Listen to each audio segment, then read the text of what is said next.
तो आज मैं लॉन्ग वीडियो लेके आया हूँ। पार्ट 1।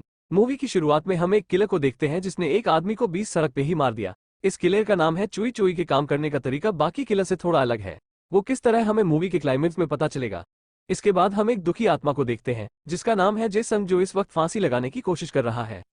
तभी वहां उसकी मकान मालकिन आकर उसे किराया मांगने लगी। जेसन ने पिछले 6 महीने से किराया नहीं दिया।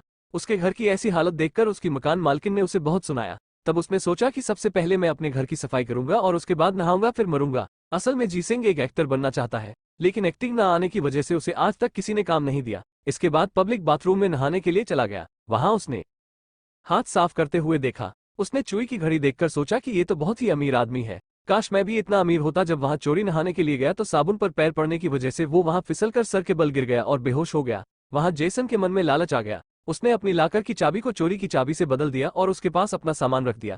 फिर उसने की लाकर से उसका सारा सामान खुद रख लिया और मन ही मन सोचने लगा, करने से पहले क्यों ना एक दिन अमीरों वाली जिंदगी जी जाए।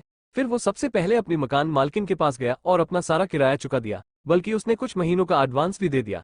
फिर उसके सूट से एक कार की चाबी निकली, जिसके बाद तो मानो वो खुशी से पागल ही हो गया। खैर, फिर यहाँ से वो अपनी दोस्त से मिलने गया। वहां उसकी दोस्त ने कहा कि अगले महीने मेरी शादी होने वाली है। अब ये सुनकर जेसन बहुत उदास हो गया, क्योंकि वो उसे पसंद करता था। अब उसे समझ आ चुका था कि पैसों से उसकी जिंदगी नहीं बदल सकती, कि वो ये सब उस आदमी को वापस कर देगा। तब वो सामान लौटाने के लिए हॉस्पिटल गया। वहां ने अपना सामान लेकर चोरी का सामान रख दिया, लेकिन तभी चोरी को होश आ गया। उसने जेसिंग से कहा कि हॉस्पिटल वालों ने मेरा नाम जेसिंग बताया है।